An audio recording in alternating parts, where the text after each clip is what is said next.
오늘 하나님께서 우리에게 주신 말씀은 창세기서 41장 25절에서 36절 말씀까지 봉독하겠습니다.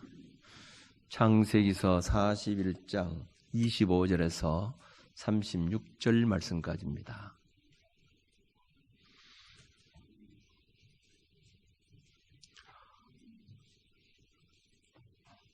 찾으신 줄 알고 봉독하겠습니다. 요셉이 바로에게 아뢰되 바로의 꿈은 하나라. 하나님이 그가 하실 일을 바로에게 보이심이니이다. 7 좋은 암소는 7회요 7 좋은 이삭도 7회니 그 꿈은 하나라. 그 위에 올라온 파리하고 흉한 7소는 7년이요 동풍에 말라 속이 빈 7 이삭도 7회 흉년이니 내가 바로에게 이르기를 하나님이 그가 하실 이 일을 바로에게 보이신다 함이 이것이라. 온 애굽 땅에 7회 큰 풍년이 있겠고 후에 7회 흉년이 들므로 애굽 땅에 있던 풍년을 다 잊어버리게 되고 이 땅이 그 기근으로 망하리니 후에 든 그 흉년이 너무 심함으로 이전 풍년을 이 땅에서 기억하지 못하게 되리다. 바로께서 꿈을 2번 겹친 꾸신 것은 하나님이 이 일을 정하셨음이라. 하나님이 속히 행하시리니 이제 바로께서는 명철하고 죄 있는 사람을 택하여 애굽 땅을 다스리게 하시고 바로께서는 또 이같이 행하사 나라 안에 감독관들을 두어 그 7회 풍년에 애굽 땅의 5분의 1을 거두되 그들로 장차올 풍년의 모든 곡물을 거두고 그 곡물을 바로의 손에 돌려 양식을 위하여 각 성읍에 쌓아두게 하소서. 이와 같이 그 곡물을 이 땅에 저장하여 애굽 땅에 임할 7회 흉년에 대비하시면 땅이 이 흉년으로 말미암아 망하지 아니하리다. 아멘. 이 말씀을 통해서 내주실 줄로 믿습니다. 할렐루야 찬양대 찬양이 있겠습니다.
아멘. 감사합니다. 앞뒤로 인사하겠습니다. 성령님 우리 함께 하십니다.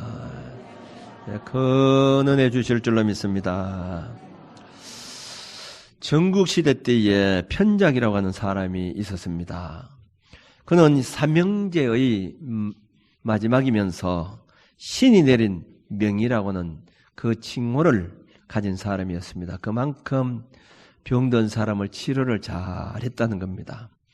어느 날 왕이 그에게 형제 중 막내가 가장 뛰어날 수 있었던 방법이 뭐냐 이렇게 물었습니다. 그때 이 편작은 자신보다도 자신의 형님들이 더 뛰어나다고 그렇게 말하면서 이렇게 설명을 합니다. 작은 형님은 잔병만 치료하는 의사로 알려졌지만은 사실 우리 형님은 마을 사람들이 큰 병에 걸리지 않도록 다스리는 그런 의사입니다. 그리고 큰 형님은 아무런 치료도 못하는 그런 사람으로 알려져 있지만은 마을 사람들이 아예 병이 걸리지 않도록 예방하는 그런 의사입니다.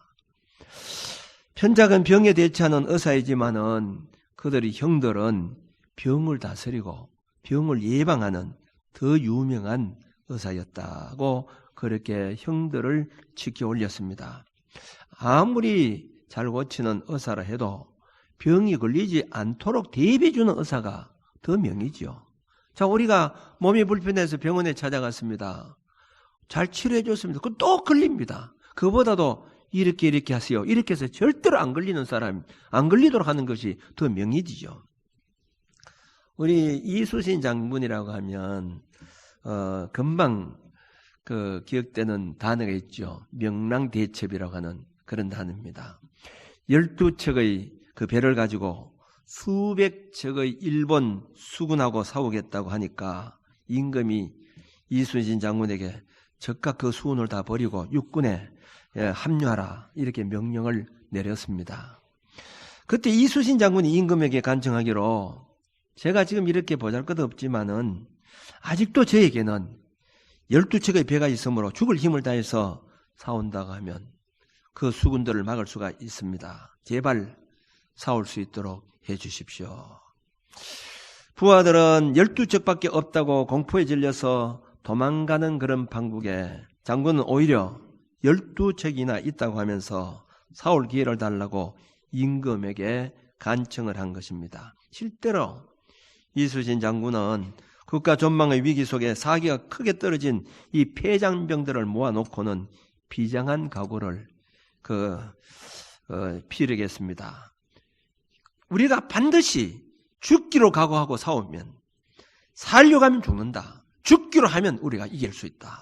이렇게 해서 1597년도 8월 18일 장군은 회령포에서 12척의 전선을 인수한 후에 명랑해역 울들목이라고 하는 그 장소를 이제 분석을 해서 그 울들목에서는 적선 일본배가 아무리 많아도 도로는 그것이 좁기 때문에 많이 못 온다는 것을 알고 있었고 또 물살을 다 파악을 했습니다.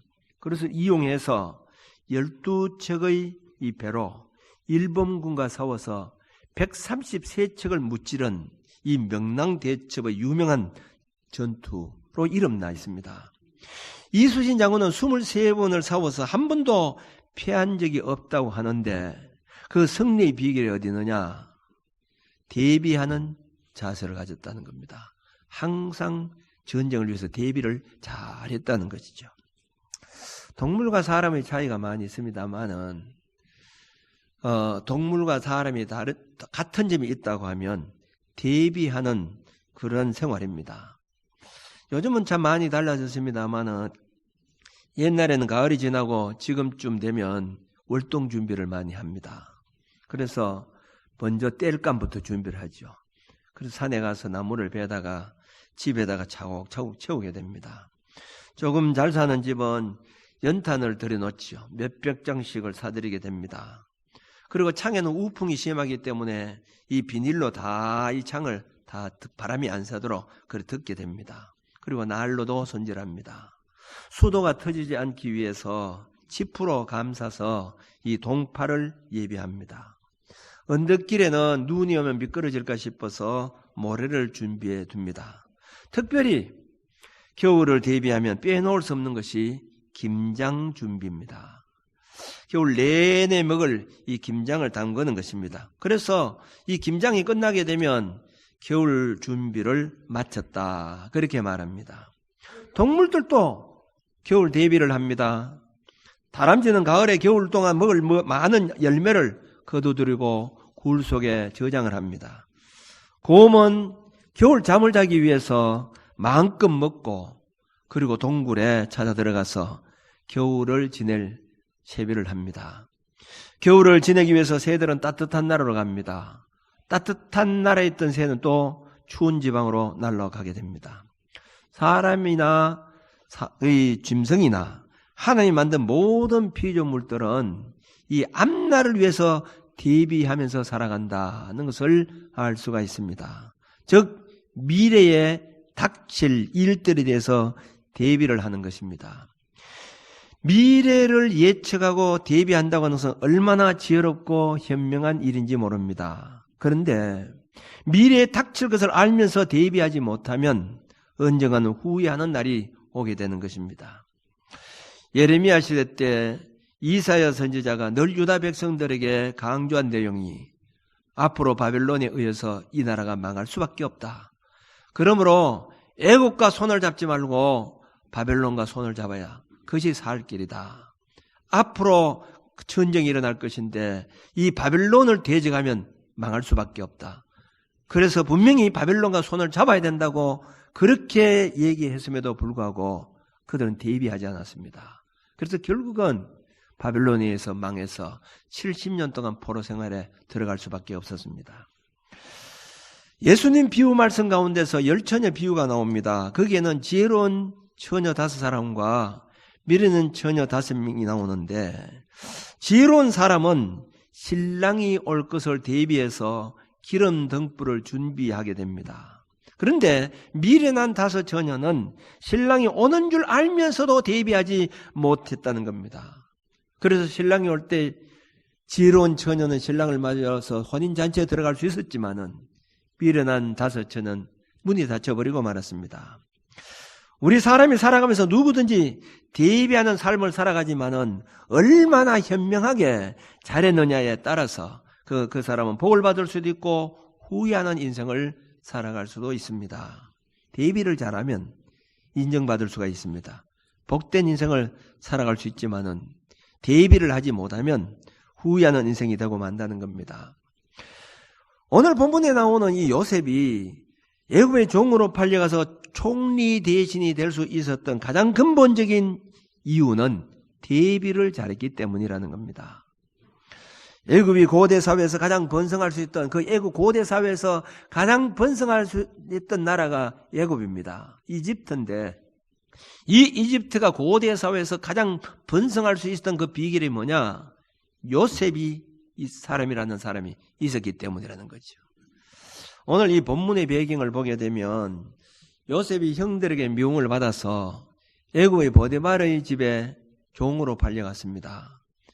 그 보디발의 집에서도 인정을 받아서 가정 총무가 되었는데 보디발의 아내의 유혹 때문에 결국 그 유혹을 피하다가 누명을 뒤집어쓰고 옥에 갇히게 됩니다.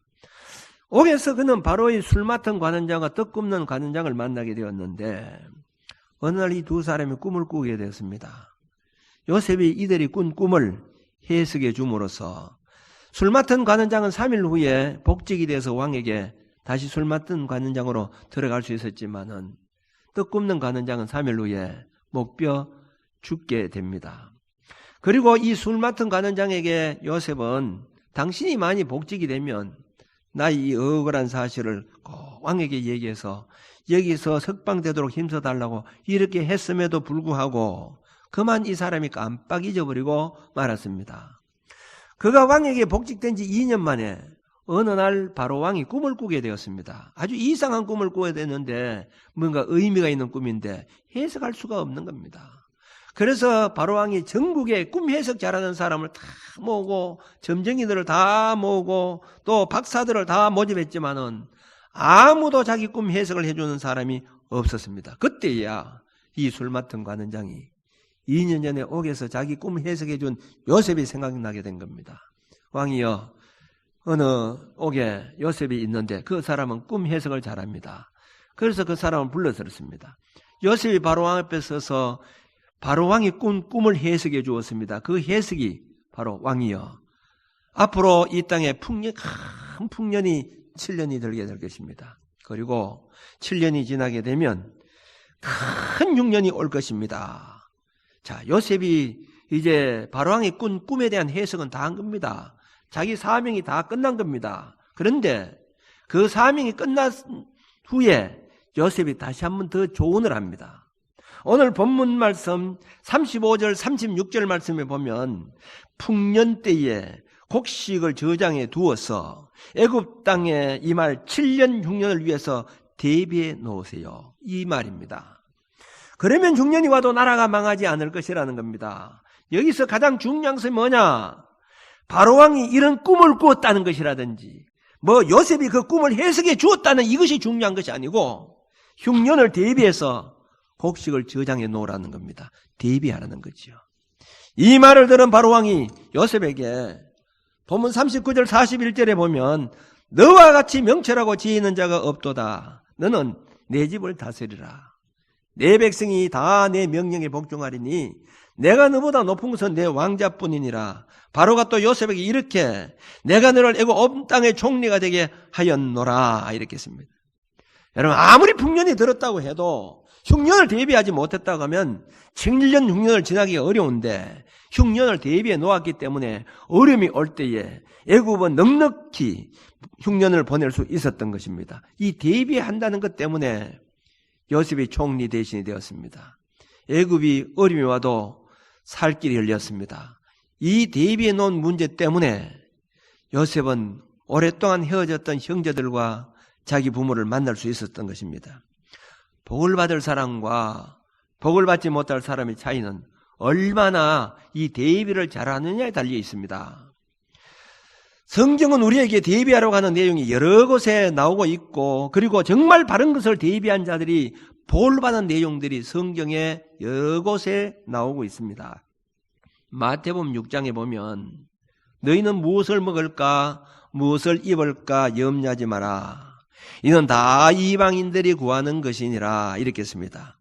무엇을 먹을까 무엇을 입을까 이 문제는 모두 의식주에 대한 문제입니다. 우리 깊이 따져보면 모두 이 문제로 인해서 대비하면서 살아갑니다. 앞으로 어떻게 먹을 것인가 어떻게 그것 때문에 대비하면서 살아간다 이 말입니다. 이 준비가 잘 된 사람을 우리는 부러워합니다. 어찌 보면 그 준비가 철저하게 된 사람을 우리는 그 사람이 정말 복받은 사람이라고 이렇게 말합니다. 노후도 이렇게 대비가 잘 된 사람을 우리는 부럽게 여깁니다. 노후 대비를 잘 해놓았다는 거죠. 결혼할 청년들은 결혼을 위해서 대비를 합니다. 오늘 요셉이 바로 왕에게 한 말은 흉년을 대비하라 이 말입니다. 흉년을 대비하라. 여러분 오늘 또 이 복된 인생을 살아가는 사람은 인생의 흉년의 때로 잘 대비하면서 살아가는 그런 사람입니다. 애굽에 풍년만 있었던 것이 아니죠. 흉년의 때가 오듯이 우리 인생도 마찬가지입니다. 우리 인생도 풍년의 때만 있는 것이 아니고 인생의 흉년의 때가 있다고 하는 것을 잘 알아야 됩니다. 인생의 풍년의 때가 어떤 때일까요? 그때는 모든 일이 잘 될 때입니다. 형통할 때입니다. 일이 잘 될 때입니다. 물질적으로 어려움이 없을 때입니다. 몸이 건강할 때입니다. 자녀들이 잘 될 때입니다. 그러나 항상 우리 인생이 살아가다 보면 이런 풍년의 때만 있는 것이 아니라는 겁니다. 전도서 7장 14절에 보면 형통한 날에는 기뻐하고 공고한 날에는 뒤돌아보아라. 이 두 가지를 하나님이 병행하사 사람이 그의 장래일을 능히 헤아려 알지 못하게 하셨느니라. 형통한 날과 공고한 날을 하나님께서 병행하게 해주셨다. 그래서 인생은 늘 형통한 날만 있는 것이 아니라는 겁니다. 공고한 날도 있다는 거지. 공고한 날만 있는 것이 아니고 형통한 날도 있다 이 말입니다. 건강한 날만 아니라 건강이 무너질 때 온다 이 말입니다. 그러므로 항상 좋은 날만 있을 것이라고 생각하지 말고 어려울 때가 올 것을 대비해서 우리는 지혜롭게 살아가야 합니다. 누가복음에 나오는 이 우자 농부를 보세요. 농부가 농사를 지었는데 아주 풍년이 되었습니다. 많은 소출을 거두어들였습니다. 그리고 미래를 대비해서 곡식 쌓아둘 곳을 지으려고 이렇게 했습니다. 누가복음 12장 16절에서 18절에 보면 부자가 그 밭에 소출이 풍성함에 심중에 생각하여 이르되 내가 곡식 쌓아둘 곳이 없으니 어찌할까 하고 또 이르되 내가 이렇게 하리라. 내 곡간을 헐고 더 크게 짓고 더 내 모든 곡식과 물건을 거기 쌓아두리라. 여러분, 인간적으로 보면 이 농부는 아주 지혜로운 사람입니다. 왜 곡간을 버리고 더 큰 곡간을 지으려고 했을까요? 농사를 지어보니까 풍년때가 있는 것이 아니고 흉년때도 있다는 것을 알았습니다. 그래서 흉년때가 오면 농사가 더 안 될 때, 그 안 될 그때를 대비해서 그는 큰 창고를 지어서 저장해 놓으려고 했던 것입니다. 그런데 누가복음 12장 20절 말씀 보면 하나님이 이르시되 어리석은 자여 오늘 밤에 내 영혼을 도로 찾으리니 그러면 너 준비한 것이 누구 이것이 되겠느냐 이렇게 했습니다. 우리 인간적으로 보면 아주 지혜로운 사람 아닙니까? 미래를 대비해서 창고를 지어놓고 그렇게 풍년 때에 마치 요셉이 저장해 놓듯이 만 저장해 놓고 흉년이 와도 그것을 대비해서 창고를 지은 현명한 판단이라 이 말입니다. 그럼 주님께서 보실 때에 어리석은 자라 이렇게 했습니다.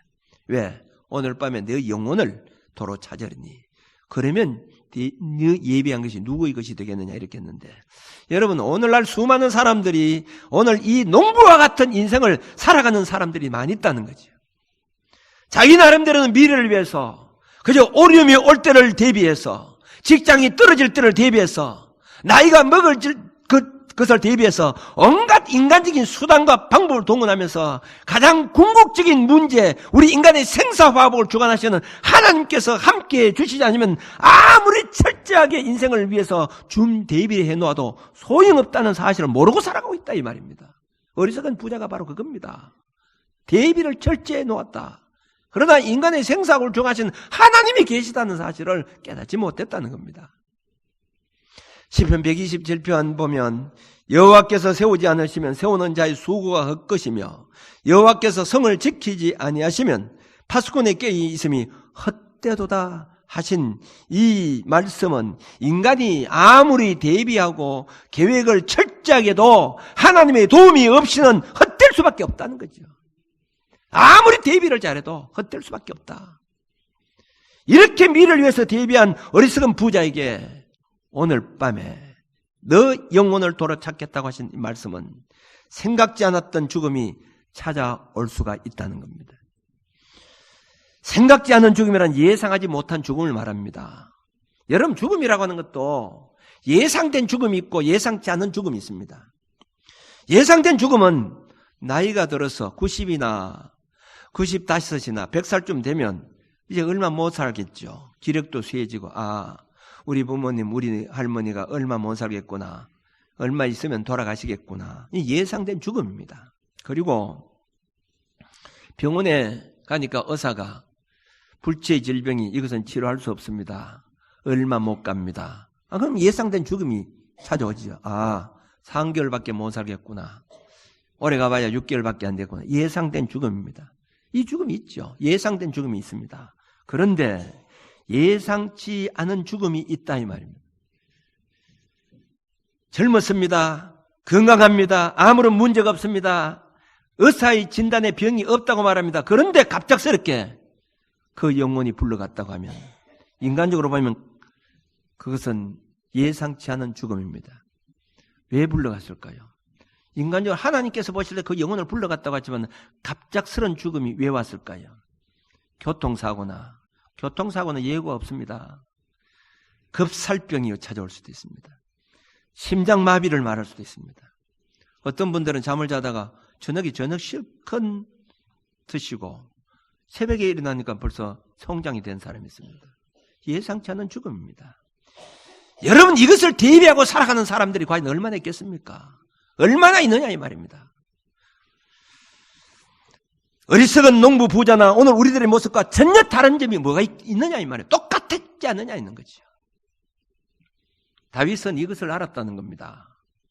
그래서 사무엘상 20장 3절에 보면 진실로 여호와의 살아계심과 내 생명을 두고 맹세하노니 나와 죽음은 한 걸음뿐이니라 이렇게 했습니다. 나와 죽음은 한 걸음뿐이다. 오늘 저녁에도 죽음이 찾아올지 모른다는 거예요. 자고 나면 내가 시체가 될지도 모른다는 겁니다. 이것이 바로 다윗의 신앙 고백입니다. 그렇기 때문에 다윗은 매사에 하나님을 두려워하면서 살아갈 수밖에 없었다는 겁니다. 하나님의 도우심을 구할 수밖에 없었다고 하는 거죠. 노아 시대에 하나님께서 노아에게 방주를 만들으라고 이렇게 했습니다.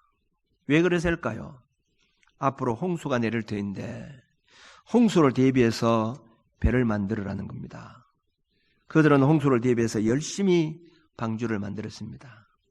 홍수가 내릴 때 노아와 그의 아들들은 구원받을 수 있었지만은 그 당시 모든 사람들은 홍수를 대비하지 못해서 모두 수장돼서 죽고 말았습니다. 여러분, 가을이 되면 겨울을 대비해야 됩니다. 젊은 사람은 노후를 대비하면서 살아가야 합니다. 건강한 사람은 병들 때를 대비해서 살아가야 됩니다. 그러나 성경은 이런 것들을 위해서 준비하라고 강조하지 않습니다. 대비하라는 것이 있습니다. 성경은 우리에게 주님의 오심을 준비하고 대비하라는 겁니다. 마태복음 25장에 보면 열처녀 비유에서 우리에게 가르쳐 주신 교훈이 무엇입니까? 신랑이 올 때를 위해서 기름 등불을 준비해 놓은 슬기로운 5 처녀는 신랑을 맞을 수 있었지만은 기름 등불 준비하지 못했던 미련한 5 처녀는 신랑을 있는 잔치에 들어가지 못하고 문이 닫히고 말았다고 하는 겁니다. 마지막 주님이 재림하실 때도 대비한 자가 들어갈 수 있다, 이 말입니다. 마지막 사건을 다루는 것은 종말론이라고 그렇게 말합니다. 성경에는 종말론에 대한 내용들이 많이 나옵니다. 세상 끝날에는 하나님 보좌 우편에 계시던 예수님께서 공중에 임하시게 됩니다. 오늘 이 찬양대 찬양이 어떻게 설교하고 제가 통했는지, 하나님의 나팔 소리, 이 예수님이 재림에 대한 찬양을 했었어요. 예수님께서 공중에 재림하십니다. 그때 예수님께서 재림하시는 날인데, 그런데 그날과 그 시는 아무도 모른다고 이렇게 했습니다. 아무도 모르지만 종말의 때가 되면 징조가 있다고 이렇게 했습니다. 징조를 보고 대비하라는 겁니다. 마태복음 24장에 보면 마지막 때의 징조에 대해서 말씀을 하고 있습니다. 사람이 미혹을 받지 말라. 많은 사람이 주님의 이름으로 와서 자기가 그리스도라고 하며 미혹하리라, 이렇게 했습니다. 지금 우리 대한민국에도 자기가 예수라고 하는 사람이 한 30명 정도 된다고 합니다. 마지막 때가 되면 그래서 예수라고 하는 사람이 와서 사람들을 미혹하는데 미혹되지 않도록 하라는 거죠. 그리고 난리와 난리 소문을 듣겠고 민족이 민족을, 나라가 나라를 대적하여 일어나겠고 곳곳에 기근과 지진이 있으리니 이 모든 것이 재난의 시작이라. 재림의 시작, 주님의 오심이 시작이, 이런 징조가 있다, 이렇게 했습니다. 여러분, 지금 이 시대를 한번 보세요. 세상이 좀 달라진 것 같지 않습니까? 다른 것 같지 않습니까?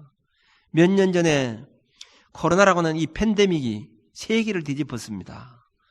인류 역사상 2000년 이 신약의 시대 속에서 이것 이상 가장 큰 사건이 없었다는 거죠. 팬데믹이라고 하는 사건. 오늘까지도 아직 끝이 나지 않는 그런 상태 속에 있습니다. 교회마다 문을 다 닫아버리고 사람들마다 다 마스크를 쓰고 활동하지 못했던 그런 시절, 거의 3년 계속되어 가고 있습니다. 그리고 우크라이나와 이 러시아의 전쟁, 그래 2년은 몇 개월 만에 끝낼 것이라고 생각했는데 2년 동안 거의 끌고 있습니다. 그리고 올 초에 투르키에서 일어나는 그 지진을 통해서 얼마나 많은 사람이 죽었습니까? 거의 한 6만 명이 죽었다고 얘기를 하죠. 얼마 전 리비안가 거기에서 또 지진이 일어났습니다. 지금 이스라엘과 하마스의 전쟁, 여러분 우연한 일이 아니라는 것을 알아야 됩니다. 분명히 마지막 때의 징조가 나타나고 있다고 하는 것이죠. 그러면서 마지막 24장 44절에 보면 이름으로 너희도 준비하고 있어라. 생각하지 않은 때의 인자가 오리라, 이렇게 했습니다. 여기서 준비하라는 말은 재림의 때를 위해서 대비하라는 겁니다. 우리는 그 무엇보다도 재림의 때를 위해서 대비를 해야 됩니다. 그러면 어떻게 우리가 대비를 할 것인가? 첫째는 모이기를 힘써야 됩니다. 히브리서 10장 25절 말씀 보면 모이기를 피하는 어떤 사람들의 습관과 같이 하지 말고 오직 구하여 그날이 가까움을 볼수록 더욱 그리하자. 그날이 가까우면 모이기를 피하는 자들이 많이 있다는 겁니다. 모의의 힘쓰므로 대비해 나가야 된다는 거죠. 여러분, 코로나 때는 못 모였잖아요. 요즘 교인들을 보면요, 모이는 것에 대해서 너무 소홀히 여깁니다. 별로 중요시 여기지 않는다는 거지. 과거 구역 예배 때 구역 금요일마다 교인들끼리 모여서 예배를 드렸습니다. 그런데 이 구역 예배도 점점 멀리하고 있습니다. 우리 교회는 그래도 한 달에 한 번 정도 구역 예배를 드렸지만은 코로나로 인해서 지금도 구역 예배를 못 드리겠습니다. 물론 앞으로 이 후임 목사님께서 오시면 구역 예배로 활성화될 줄 믿습니다만은 여러분, 이 마지막 때에는 모이기를 힘써야 된다는 거죠. 어떻게 하더라도 모여야 된다는 거죠. 주일 낮 예배, 주일 오후 예배, 3일 밤 예배, 심야 예배, 금요 철야 예배, 새벽 예배, 부흥회, 하여튼 모이기를 힘써야 된다 이 말입니다. 이것을 마지막 주님이 오실 때를 대비하는 길이라는 겁니다. 모이기를 힘써야 된다는 거죠. 두 번째는 기도로 껴 있어야 됩니다. 마태복음 24장 42절 44절 말씀 보면 그러므로 껴 있어라. 어느 날에 너희 주가 임할는지 너희가 알지 못함이니라. 너희도 아는 바니 만일 집주인이 도둑이 어느 시각에 올 줄로 알았더라면 껴 있어 그 집을 뚫지 못하게 하였으리라. 여기 껴 있으라는 말은 신앙의 잠을 자지 말라는 겁니다. 기도하라는 겁니다. 마태복음 24장 20절에 보면 겨울에나 안식일이 되지 않도록 기도하라. 겨울이나 안식일은 유대인들에게 있어서 활동하는 데 가장 어려운 때입니다. 겨울에는 비가 오는 계절, 우리나라는 우기철이 여름입니다만은 이스라엘은 우기철이 겨울철입니다. 그렇기 때문에 이 우기철이 되면 땅이 질고 식량 확보도 어려워서 유대인들에게 아주 취약의 그런 계절입니다. 그때는 신앙의 열기가 없다는 말입니다. 겨울이 되지 않도록 하라 이 말은 신앙의 열기가 빠지지 않도록 기도하라 이 말입니다. 사랑이 식어지는 날이 오게 된다는 겁니다. 이러한 때에 환란이 오지 않도록 기도하라 말씀을 하고 있습니다. 대비하는 일을 여러분 게을리하지 마시길 바랍니다. 요셉이 바로왕의 총리가 될 수 있었던 것은 대비하는 신앙을 가지고 있었기 때문입니다. 풍년의 때만 있는 것이 아닙니다. 흉년의 때가 오기 때문에 대비하라는 겁니다. 여러분, 우리 인생에 흉년의 때가 분명히 있다고 하는 사실을 여러분 기억해야 됩니다. 내가 잘 먹고 잘 사니까 이 풍년의 때가 계속될 것 같지만은 흉년의 때가 옵니다. 내가 건강하기 때문에 인생이 풍년의 때인 줄을 알지만은 그러나 불체 질병이라고 하는 문제의 흉년이 찾아올 수 있다고 하는 겁니다. 지금 문제없이 세상이 잘 돌아가고 있지만은 그러나 이 세상의 마지막 때가 되면 인생의 흉년이 분명히 올 때가 온다는 사실을 우리는 알아야 됩니다. 그때 바로 환란의 때입니다. 주님이 오실 때입니다. 어떻게 우리가 준비를 해야 됩니까? 모이기를 힘써야 된다는 거죠. 지금 교회마다 보세요. 사람들이 모이기를 싫어합니다. 안 모입니다. 그것이 과연 주님이 오실 때 내가 떳떳하게 주님을 맞이할 수 있는 준비의 자세인가를 한번 살펴보시기 바랍니다. 분명하게 말합니다. 모이기를 힘쓰는 사람이 주님 앞에 떳떳히 설 수 있습니다. 깨어 기도해야 됩니다. 어떻게 기도해야 됩니까? 그날이 겨울철이 되지 않도록, 다시 하면 신앙의 안일한 상태에 빠지지 않도록 기도해라. 다시 말하면 우리가 기도할 때에 하나님, 우리가 신앙생활하면서 열심히 기도하고 봉사하고 전도하고 이렇게 하다가 주님 만나면 좋겠는데 열심히 신앙생활하다가 어느 날 나태해지고 안일하고 타락하고 잘못된 길로 가다가 주님 오신다고 하면 어떻게 될 것이냐. 그렇기 때문에 그런 날이 되지 않도록 기도하라는 겁니다. 하나님, 내가 신앙이 나태한 날이 되어서 주님 맞이하지 않도록 내가 정말 뜨겁게 기도하고 금식하고 봉사하고 충성하는 그런 날 주님이 올 수 있도록, 그때에 주님을 만날 수 있도록 해주세요. 주님 오실 때 신앙이 안일하게 낮잠 자고 있는 잠자는 신앙 상태에서 주님을 만나지 않도록 해주세요. 항상 그것을 위해서 대비하고 기도하라는 겁니다. 지혜로운 사람과 어리석은 사람의 차이는 얼마나 대비하면서 살아가느냐에 달려 있습니다. 어리석은 신부 5사람과 지혜로운 5사람의 차이는 얼마나 대비하느냐에 달려있다 이 말입니다. 우리의 마지막 주님이 오실 때도 분명히 마찬가지입니다. 지혜로운 사람은 대비할 줄 아는 신앙을 가진 사람입니다. 마지막 주님이 오실 때를 대비해서 열심히 모이기를 힘쓰고 부지런하게 기도함으로 주님이 오실 때 떳떳한 모습으로 주님을 맞이할 수 있는 저와 여러분들이 되어지시길